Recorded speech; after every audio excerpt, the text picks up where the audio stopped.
the next 40 years could very easily be Latin America. Latin America could be the next East Asia. Now, what happens if you don't? And you sketch two dismal futures, one of fragmentation and one of authoritarian populism. You can have a really credible, hopeful future. You're a hugely advantaged continent.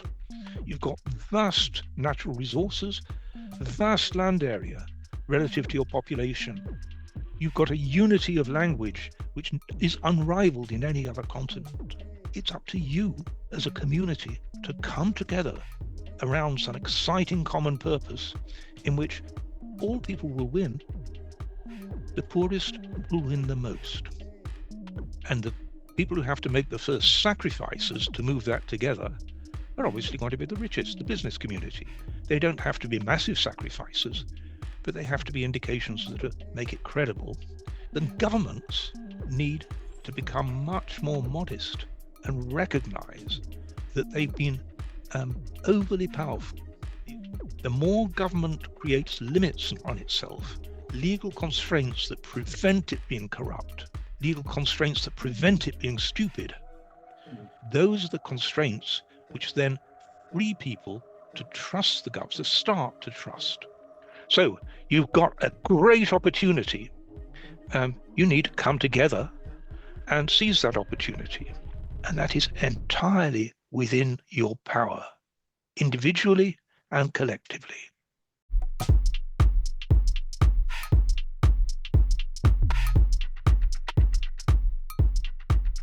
Welcome, I'm José Carlos Valer. I'm an academic visitor at the University of Oxford and a research fellow at the PhD Escuela de Dirección at the University of Piura. Professor Paul Collier is professor of economics and public policy at the Blavatnik School of Government at the University of Oxford.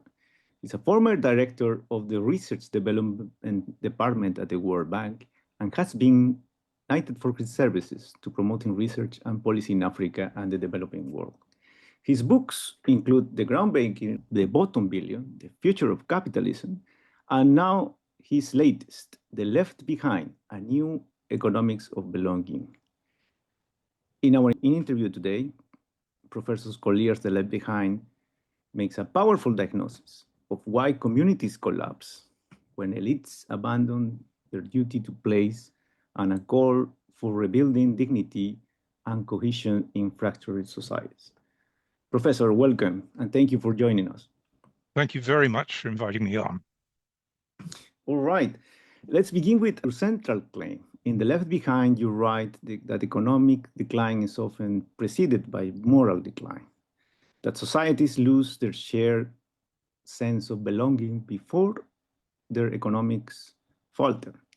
What do you mean by that, and how does it apply to regions like Latin America? Yeah, so the foundational moral idea in Left Behind is something that I work with Michael Sandel, and it's called a concept of contributive justice. And contributive justice looks at duties of citizenship. And his idea is that there's a duty of citizenship to contribute to the whole, as long as the purposes of the whole are legitimately arrived at through democratic discussion and debate. So that's the overarching idea. It's moving from all this language of rights and individual rights to common duties, the common duty to contribute to a better future for all, conditional upon that better future being democratically arrived at through proper discussion. So that's the foundational idea. Now, what are the symptoms of losing that? The key symptom is polarization, I think.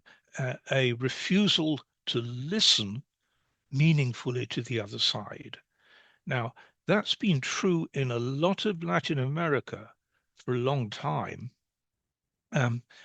More recently, it's become true of North America. You only have to look at what's happening to levels of violence at the moment in America, and you see, although America's big idea in Latin America was that Latin America should become more like the United States, what's actually happened is the United States has become a lot more like Latin America, polarized, violent. So actually, a lot of the lessons for Latin America now apply a bit further north as well. Now, it's not exclusively a problem to Latin America or to North America. There's a lot of that same divergence in other parts of the world, but not everywhere. We can learn a lot also from looking at places which really have come together, and several have. That's what I try and celebrate in Left Behind, that it doesn't have to be this bad. And one of these lessons, maybe because I was reading your book, I have it right here, and I think you're going with a Spanish version now. Yeah, absolutely. There's a Spanish version coming out in October. That's great. That's great for our audience. Another lesson I could extract from here, it's that elites in successful societies once felt a duty to place, to stay, to invest, and lead where they came from. But in Latin America, the elites often live insulated lives, detached from the communities around them. Why is that duty to play so crucial for development? And has Latin America ever really had it? Place is very important. People's sense of belonging and identity starts with a local community and hopefully broadens to the national community. The local and the national are the two most important centers of identity, and sometimes the region. I mean, Latin America is fortunate that it's really got a common language, Spanish, Portuguese, not so different. And so there's the medium of communication, which is unusual.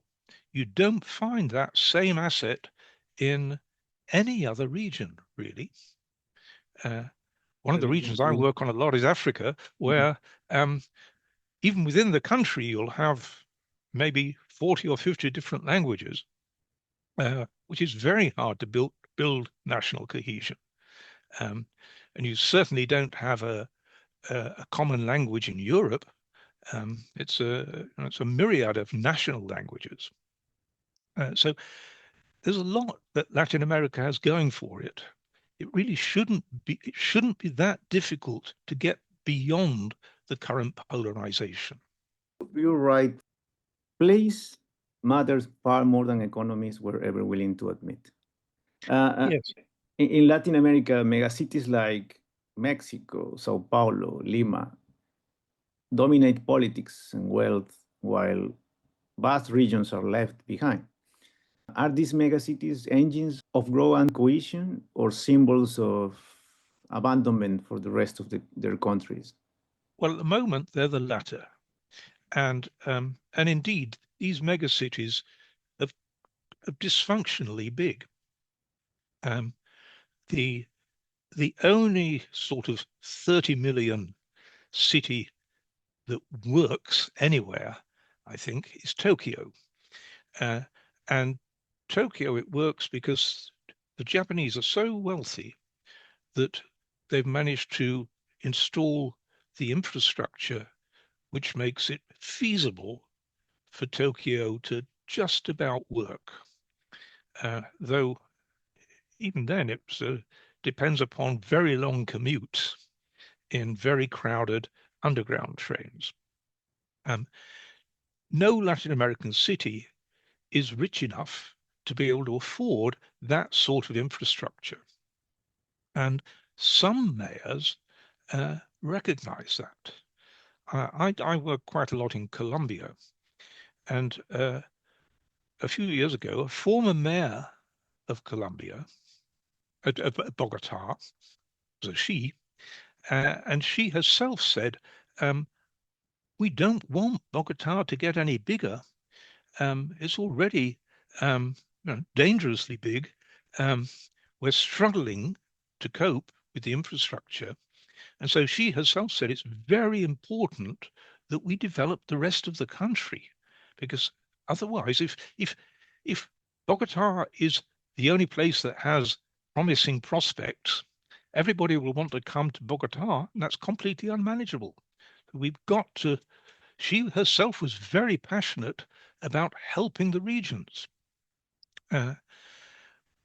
Colombia is unusual in that Bogota is in the center of the country, surrounded by natural resources. It's a mining center.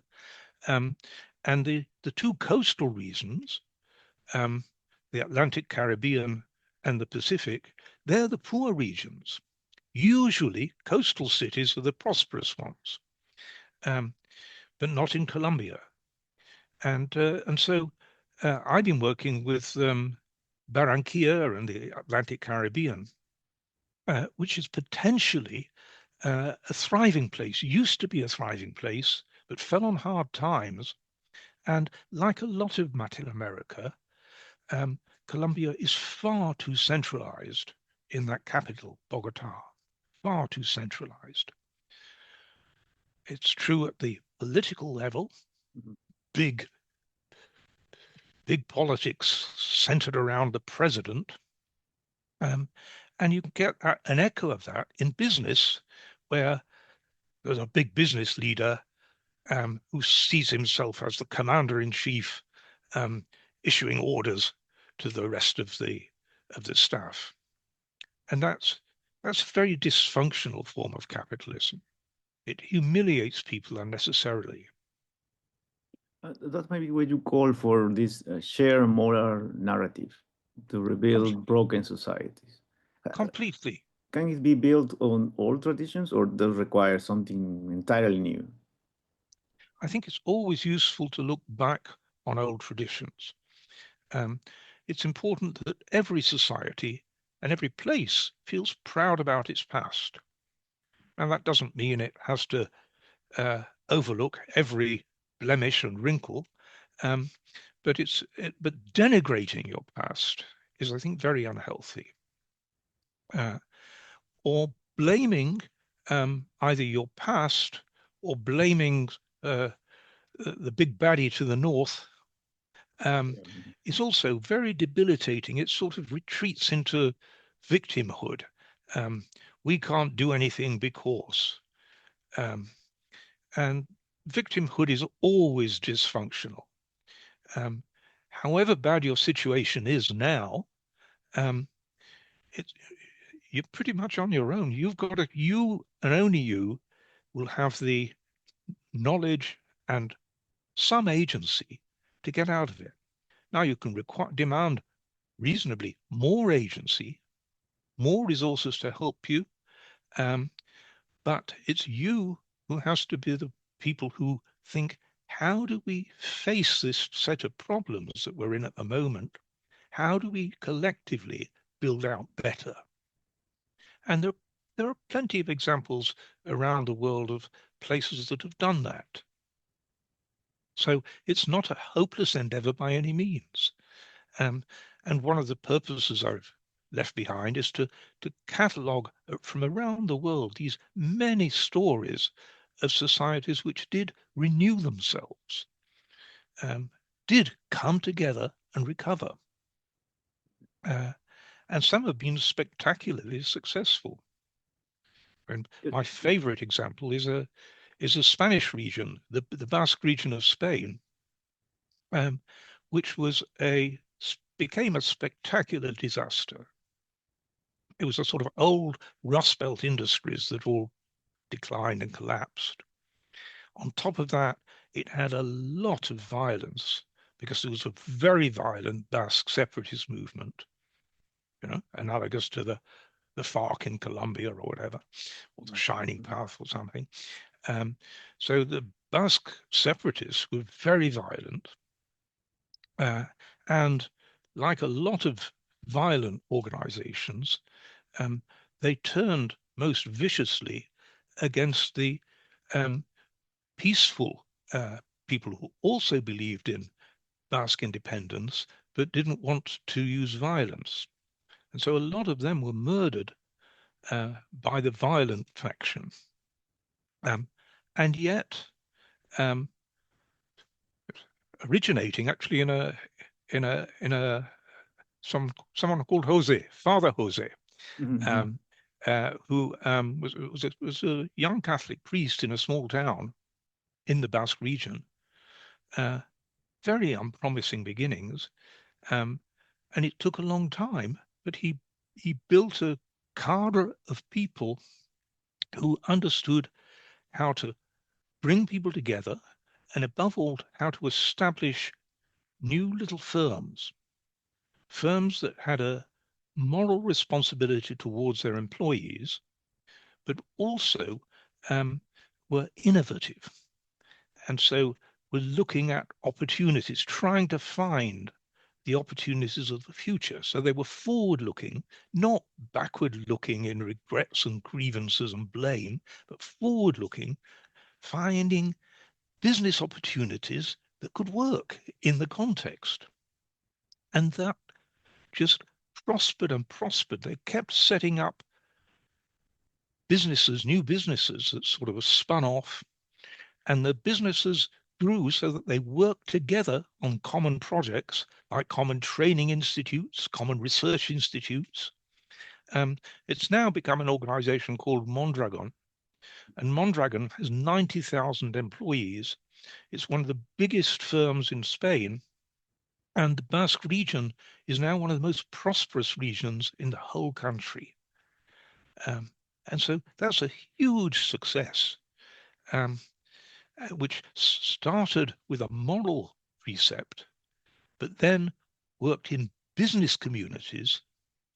But the businesses run in a way that instead of producing a super boss with a hierarchy of humiliation for the other people in the society, each business, the chief executive, didn't see himself as commander-in-chief, he saw himself as communicator-in-chief. And the communicator-in-chief's job was to set direction for all the teams of people within the firm and have a common motivation. The common motivation of the firm was to, yes, make profits, but make profits for a common purpose that would help not just the firm, but the community. And so that's the lived experience of a very successful turnaround with a building common purpose. looking forward, in the left behind, you warn that once trust in institutions collapses, rebuilding is hard. Latin America has seen waves of corruption scandals in Brazil, Lavajato, Odebrecht across the region. Can societies rebuild trust without first confronting the legacy of extraction, corruption, and elite insulation, or must they start fresh with new institutions altogether? I think rebuilding trust is difficult, but it can be done actually quite fast. And I'll give you a couple of examples of how you do it, and it's all grounded in Nobel Prize winning economics, as it happens. And this is what I'm going to be teaching it, describing is actually Nobel laureate Mike Spence.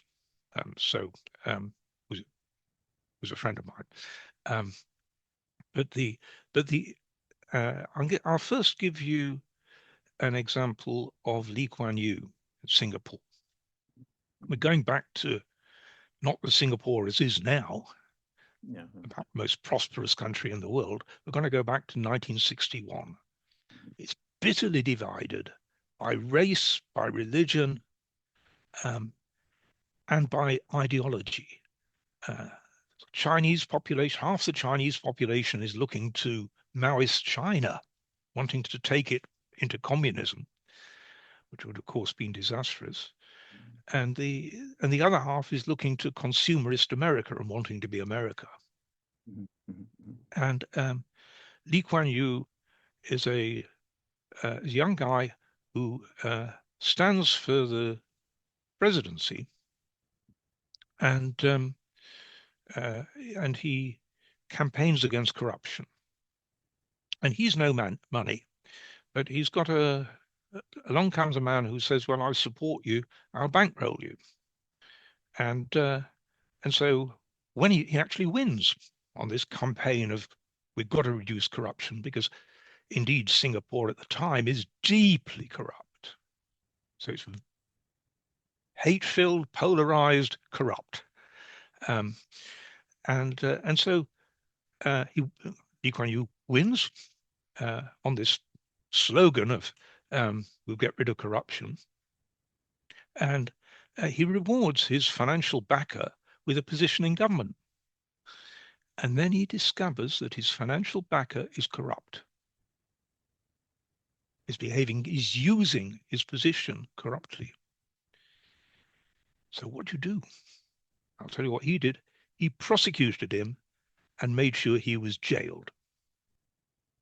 And that meant that backer was certainly not going to finance him anymore. No other person was going to come up and say, "Oh, I'll finance you." So it was a very costly thing for Lee Kuan Yew to do. But precisely because it was a very costly action, it very rapidly established Lee Kuan Yew's credibility. People were really surprised. If all you do when you're in power is say, the previous regime was corrupt, I'll jail them, that's just the usual vindictive stuff. We don't like our enemies. But if you actually jail your friends, and in this case, his most crucial friend, that really surprised people and said, "My God, he actually means it." And that sent a signal, not just to voters, but right through the bureaucracy. My God, we can't afford to be corrupt anymore because he'll jail us. And so with surprising speed, Lee Kuan Yew's Singapore became, instead of corrupt, became really very honest. People came together. Suppose you were advising a Latin American finance ministry tomorrow. In your book, you argue economic policy must restore dignity as much as it restores efficiency. What fiscal or social policies will you recommend first? Yeah, I think it's, let me give you another example of a good leader, both Minister of Finance and Prime Minister. This is Mette Frederiksen in Denmark. And the Danish government, during COVID, made one terrible mistake. There was scientific evidence at the time which suggested that minks, these small furry animals, could carry COVID. And Denmark, rural Denmark, had developed the world's biggest minks export industry.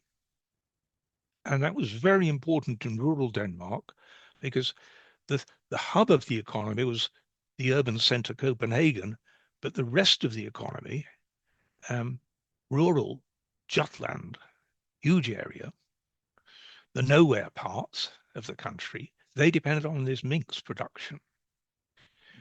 And because they thought, goodness, minks is carrying COVID, they decided they had to slaughter all the minks. And so they closed the whole industry.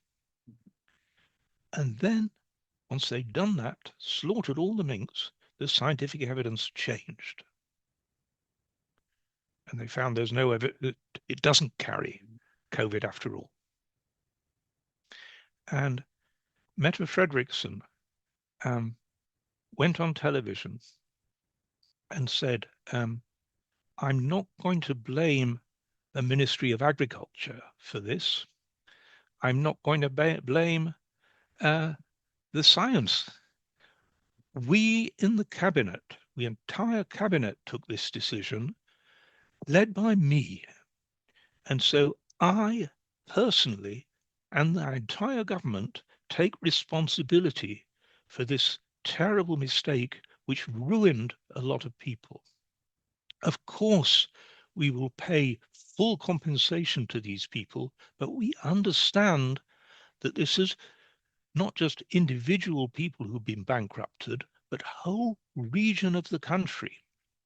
And so we will have a big program to help them if we're re-elected, but it is your right to sack us, to say we should be punished for this. An election is not due, but we ourselves are going to resign so that there will be an election, so that if you think we should be punished, which is entirely your right, you should vote against us. And so that was her message to the country. It was, again, a very costly message because she could have lost the election. But because people saw that really it wasn't her fault, she'd done the honorable thing of giving people an opportunity to get rid of her. And she'd got a program of helping the whole of Jutland to rebuild. They voted her in. In fact, she got a landslide victory. But that's the costly action of saying, we take responsibility for a mistake, we admit it, you have an opportunity to punish us. So just like Lee Kuan Yew, these are costly actions by leaders to rebuild trust. And Mette Frederiksen is the most trusted leader in the whole of Europe now. So you can rebuild trust fast, but it takes a genuine courage and honesty by the part of political leaders. The same, I think, is true in businesses. A business leader can make mistakes and survive as long as they're honest about it and put to shareholders, we've made a mistake here. This is how we plan to rectify it. But you should be free to hold a vote to dismiss me. So that's a costly action, but that's how to rebuild trust, not by just saying we were right, trust me. Yeah, a call for responsibility too. Yeah. Many Latin American countries depend on resource rents. Copper in Chile, oil in Mexico, lithium in Argentina, Bolivia, Peru.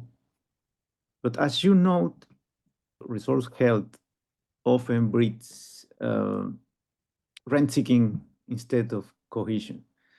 What lessons from the left behind directly apply to this pattern? And how can governments escape what you call the expectation trap, where citizens demand instant benefits that undermine long-term development? Yes, I mean the idea that, oh gosh, we've got a resource discovery, and then it's the company which announces the discovery often wants to exaggerate it to push up its share price. So it's announced in millions of barrels or billions of something, and that does create this flare up in expectations. Ironically, that flare up in expectations applies just as much to international public institutions as to ordinary individual people. So there's some devastating recent work, not by me, which shows that the IMF gets exaggerated optimism about a resource discovery, and so upgrades the country And so that tempts people to lend money to the country. So it indeed gets a bonanza. And then the resource discovery turns out to be disappointing. So ministers of finance have got an awful job of trying to contain these things. How should they do it? Well, firstly, all numbers should be expressed in numbers that ordinary people can get their heads around. You and I, we don't think in millions and billions when we're dealing with our family. We deal with, in my case, a monthly wage. And so just dividing everything by the number of people in the country and the number of months in a year, that reduces numbers to magnitudes that people can understand. I'll give you a sort of foolish example from Liberia, which thought it had discovered some oil. It got a signature bonus for trying to find some oil. £12 million, $12 million. And $12 million sounded like a fortune to a poverty-stricken Liberian. So, yippee, we're rich. We don't have to work anymore. Of course, if you divide 12 million by the 4 million Liberians at the time, you come down to $3, which ain't a lot. You can't transform your life with $3. And any future prospects were completely contingent upon the drilling actually discovering something, which it didn't do. And so, and yet that event fundamentally destabilized the country. That bonanza of expectations. So finance ministers really need to teach caution, to educate the voters. And that's done by sensible use of numbers and examples of what's likely to happen. How likely is it that anything is going to be discovered? The typical drill, it's commercially viable oil 1 times in 9. So you've got a 1 in 9 chance. So these are just examples of caution which any responsible finance minister and president should do. They become communicators in chief, just like I was talking about business leaders earlier, communicators in chief, teaching caution to voters. Let me close with a forward-looking question.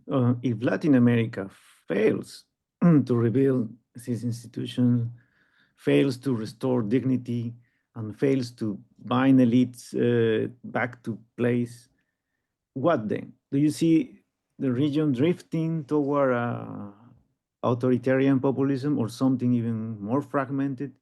What will be the cost, not for Latin America only, but maybe the global economy? Yeah, I think first of all, we need to set this in a context of a more hopeful future. Without a credible hope, no message gets heard. But the credible hope from Latin America is that for the last 40 years, the region which has been transforming itself has been East Asia. But East Asia has got itself into terrible messes because its demography is a disaster. It's running out of young people. And so East Asia has the firms, but it doesn't have the young people. At some stage, something like a quarter of all of young workers will be in Africa. But at the moment, Africa's a long way from seizing that opportunity. The next 40 years could very easily be Latin America. Latin America could be the next East Asia, where you grow sustainably at 7-8% a year for a whole generation. And that sort of cumulative growth is transformation. So that's the hope. You seize not just individual countries, but as a continent. You seize that vision of being the next East Asia. Now, what happens if you don't? And you sketch two dismal futures, one of fragmentation and one of authoritarian populism. And I think that's the sequence. You would start with a phase of fragmentation. And we're seeing plenty of examples of that around the world and around Latin America. Fragmentation, polarization, hatreds building up. And then after failure leads to failure leads to failure, you get the maverick authoritarian populist who says, the solution is me. And of course it isn't. So you can have a really credible, hopeful future. You're a hugely advantaged continent. You've got vast natural resources, vast land area relative to your population. You've got a unity of language which is unrivaled in any other continent.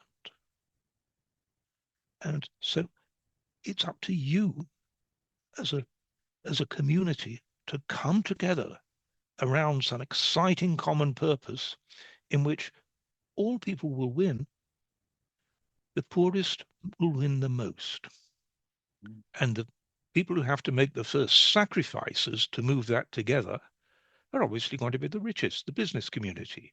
They don't have to be massive sacrifices, but they have to be indications that make it credible.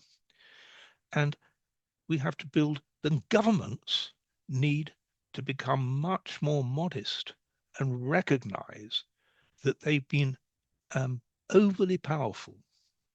Let's close with the concept of the paradox of power, that if a president has too much power, they're not trusted. This is Charles V of Spain. He had total power. And so the banks couldn't trust him because if he chose to default, there's nothing they could do. There was no rule of law which could say you can't do that. So the paradox of power is Charles V of Spain had too much power to achieve his objectives. The only way you can achieve your objectives is by tying your hands. The more government creates limits on itself, legal constraints that prevent it being corrupt, legal constraints that prevent it being stupid, those are the constraints which then free people to trust the government, to start to trust. So that's the foundational steps that need to be taken to avoid the ghastly future of maverick populism. Before we start on the dismal vision, we need to look at the hopeful vision, because credible hope will always trump a gloomy prognosis. So what is the credible hope? The credible hope is that Latin America could be the next East Asia. For the last 40 years, the growth region of the world has been East Asia. It's not going to be East Asia in the next 40 years. That's for sure. East Asia has plowed into terrible problems, problems of demography. China's got immense overhang of indebtedness in its construction sector. China's desperately over-centralized with President Xi. So East Asia's, the last 40 years, been a huge success. It won't be in the next 40 years. Latin America could be the next region. It won't be Europe. Europe's very slow at change. And it won't be Africa. Africa's not ready to seize the 21st century. But it could be Latin America. You've got so many advantages. You've got huge natural resource base. You've got huge land area relative to your population. You've got wonderful extended coastline. You're far enough away from trouble that you're safe, but close enough, both by sea and air, to be connected to the rest of the world easily. So you've got a common language, which is unique of any region. So you've got very good things going for you. You've got an educated population. You've got some fine cities. So what's holding you back? Well, you've not yet managed to build common purpose. You've not yet managed to come together. And so what's the likely scenario if you don't come together? I think it's first, you'll get fragmentation. Fragmentation will produce despair and failure, and then that is the seedbed of populist authoritarianism, a great leader who says, me, I am the solution. And of course, they're not. We know where that leads, and it's disastrous. So you've got a great opportunity. You need to come together and seize that opportunity. And that is entirely within your power, individually and collectively. Professor Collier, thank you for joining us. The Left Behind is a book that offers a compelling lens to understand not only the UK and the West, but as you have seen today, also the dilemmas of Latin America. And Professor Collier, your emphasis in moral renewal, responsibility, not just for the government, but for business, place-based policy and institutional trust. I think it's a valuable contribution to the region's debates. Thank you very much for inviting me.